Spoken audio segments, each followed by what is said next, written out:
सैनिकों, जंगल बहुत ही घना और डरावना है, इसीलिए चलते समय थोड़ी सावधानी से आगे आगे बढ़ो। अरे जरा देखो तो, इतने घने जंगल में भी कोई चलकर हमारी तरफ आ रहा है। जरा देखो तो, कौन आ रहा है? अरे नागेंद्र, तू तू इतने घने और डरावने जंगल में क्या कर रहा है? इस जंगल में धारा नगरी का राजा बनने की तैयारी कर रहा था।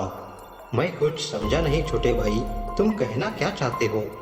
मैं तुम्हें मारकर इस राज्य का राजा बनना चाहता हूँ बड़े भैया। कैसी लगी आपको मेरी योजना? नागेंद्र, तू पागल तो नहीं हो बेहोना? अपने बड़े भाई के इतना कहते हैं नागेंद्र तंत्र मंत्र का जाप पढ़ने लगता है। ओम हिरिक मिरिक चिरिक लिम लिम लिम, जादूगर का जादू, शैतान का जाल। अब देरी बर्दाश्त नहीं, दिखा दे अपना कमाल। फिर नागेंद्र ने अपने बड़े भाई को एक तोता बना दिया और रानी पद्मावती को जादुई पिंजरे में कैद कर एक अंधेरी गुफा में रख दिया। नागेंद्र की तंत्र मंत्र की विद्या देखकर बाकी सारे सिपाही भी डर गए और राजा चंद्रसेन और रानी पद्मावती की मृत्यु किसी हादसे में हो गई ऐसा बताकर अगले दिन नागेंद्र को धारा नगरी का राजा बना दिया गया। तो गोपाल भाई, ये थी मेरी एक राजा से तोता बनने की कहानी। सच में ये आपके साथ घोर अन्याय हो गया है। क्या इस कपटी षड्यंत्र को समाप्त करने का कोई उपाय आपके पास नहीं है? इसका उपाय तो सिर्फ और सिर्फ गुरुजी ही बता सकते हैं। हमें उनके पास जाना चाहिए। ठीक है मित्र, अभी रात होने वाली है। अब मैं अपने घर चला जाता हूँ। कल सुबह हम दोनों गुरुजी के आश्रम के लिए निकल पड़ेंगे।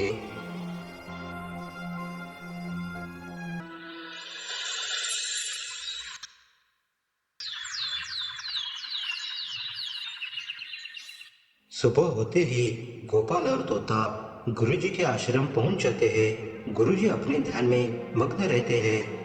प्रणाम गुरुदेव। अरे तुम कौन हो पुत्र?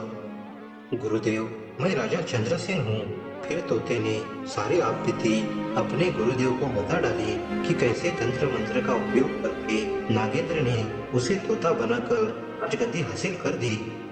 राजा चंद्रसेन, सच में ही तुम्हारी बातें सुनकर मन को बहुत ही दुख हुआ। राजगद्दी के लिए भाई भाई का झगड़ना कोई बड़ी बात नहीं है, लेकिन अपने स्वार्थ के लिए दैवी शक्तियों का उपयोग करना, ये तो राज्य और राज्य के लोगों के लिए बहुत ही खतरनाक साबित हो सकता है। मैंने राजा विक्रमादित्य को राज्य की भलाई और लोगों की सुरक्षा के हेतु उस किताब को दिया था। अब आप ही बताइए गुरुदेव, उस नागेंद्र को हम कैसे रोक सकते हैं? इसका केवल एक ही उपाय है। तुम्हें किसी भी हालत में उस किताब को यहाँ लेकर आना होगा। उस किताब में जादुई शक्तियों को रोकने का उपाय भी लिखा हुआ है। ठीक है गुरुदेव, हम उस किताब को लाने की पूरी कोशिश करेंगे। गुरुदेव, मेरे पास एक युक्ति है। क्या आप मुझे आपके जैसा बटवा और किसी पुराने जमाने का एक किताब दे सकते हैं? फिर गुरुदेव से एक बटवा और पुराना किताब लेकर तोता और गोपाल राजमहल निकल पड़े। सिर्फ मेरी और मेरी वजह से तुम्हें बेवजह तकलीफ हो रही है गोपाल भाई। अरे नहीं नहीं, ऐसा कुछ भी नहीं है। मैं एक गरीब किसान जरूर हूँ, लेकिन मेरे अंदर आज भी इंसानियत जिंदा है। मैं आप दोनों को इस मुसीबत से बचाने का पूरा पूरा प्रयत्न करूँगा। आप दोनों निश्चिंत रहिए। पता नहीं मैं तुम्हारा ये एहसान कैसे चुका पाऊंगा। बस थोड़ी देर और हम राजमहल पहुंचने वाले ही हैं। बातें करते करते वह दोनों धारा नगरी में पहुंच जाते हैं। अब आपसे विछड़ने का वक्त आ गया है। हम दोनों का एक साथ राजमहल में प्रवेश करना ये संभव नहीं है। ऐसा करते हैं, आप खिड़की की ओर से महल के अंदर प्रवेश करना और मैं प्रवेश द्वार की ओर से प्रवेश करूंगा। ठीक है गोपाल भाई, मैं खिड़की की ओर से राजमहल में प्रवेश करता हूँ। और हाँ गोपाल भाई, मेरी एक बात याद रखना, यदि अगर तुम्हें प्रवेश द्वार पर सिपाही अंदर जाने से रोकते हैं तो ये कहना।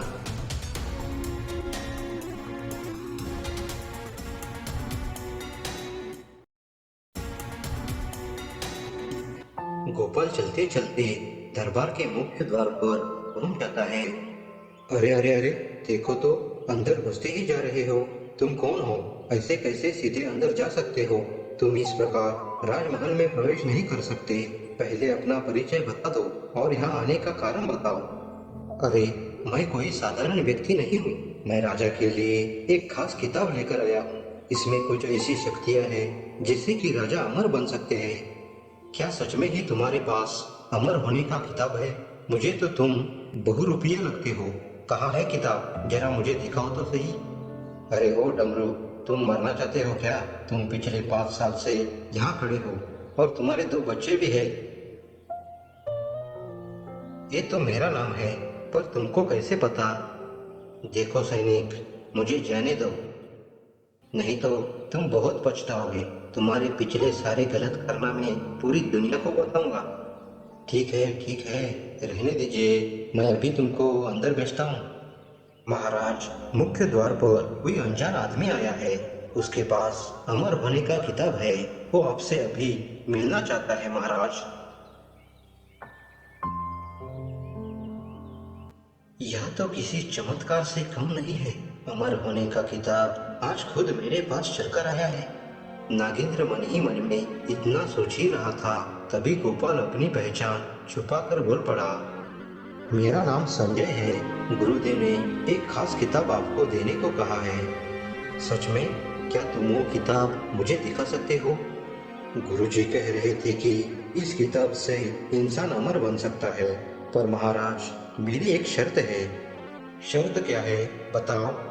शर्त ये है कि इस किताब को वहाँ रखना है जहाँ पहले का जादुई किताब रखा है, और मेरे एक प्रश्न का उत्तर भी आपको देना होगा। मुझे मंजूर है, जल्दी बताओ, क्या पूछना चाहते हो? पहले ये किताब रख लीजिए महाराज, पर भूलकर भी इसे मत खोलिएगा। मैं कल सुबह फिर आऊंगा, उस समय मैं सवाल पूछूंगा। अभी फिलहाल मैं जाता हूँ। फिर गोपाल उस किताब को राजा नागेंद्र को देकर वहाँ से चला जाता है। अरे वाह, सच में ही ये तो कमाल हो गया। यदि अगर मैं अमर हो जाता हूँ तो इस संसार में मैं ही एक राजा रहूंगा और फिर सारी दुनिया पर राज करूंगा। नागेंद्र ने उस किताब को भी वहाँ रख दिया जहाँ पर पहले से ही वह जादुई किताब रखा दिया था। तोता ये सब चुपके से देख रहा था। जैसे ही नागेंद्र वहाँ से गया, तोता उस जादुई किताब को लेकर उड़ जाता है। चलो, इसे अब गुरु जी के पास लेकर जाते हैं।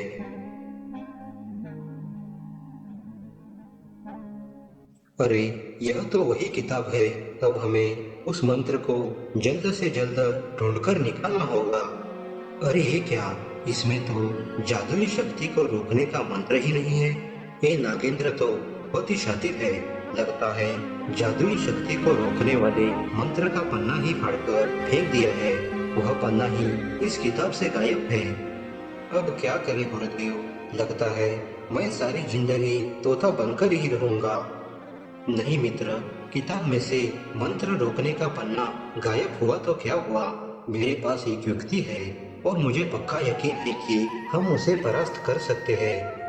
वो कैसे मित्र? हम उसे कैसे परास्त कर सकते हैं? उसके पास तो मरे हुए को भी जिंदा करने की शक्ति है। उसकी यह ताकत ही उसे परास्त करने में काम आएगी। चलो, अब हम दोबारा राजमहल चलते हैं।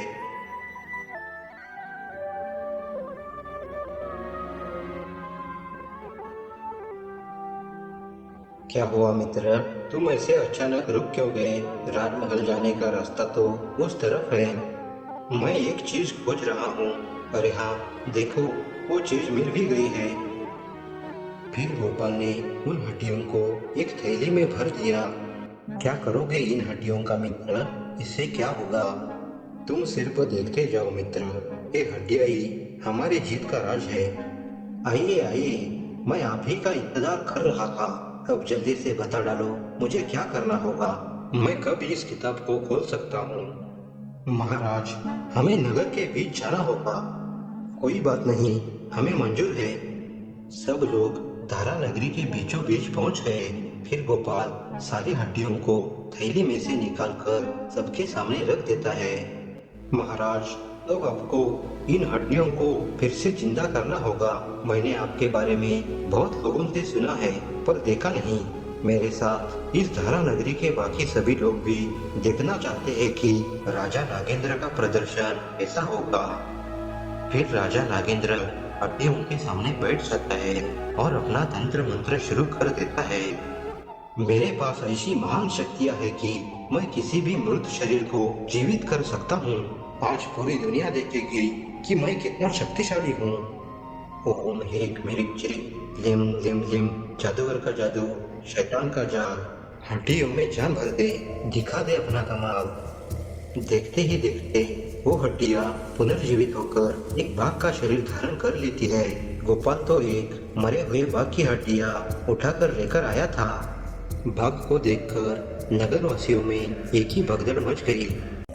फिर बाघ उसे लेकर जंगल की तरफ निकल जाता है। राजा नागेंद्र के मौत के बाद उसने हासिल की जादुई विद्या का असर भी कम हो जाता है। तभी तोते ने अपना असली रूप धारण कर लिया और राजा चंद्रसेन पुनः इंसान बन गया। दूसरी तरफ महारानी पद्मावती भी कैद से आजाद हो जाती है। अरे देखो तो जरा, ये तो हमारे महाराज चंद्रसेन है।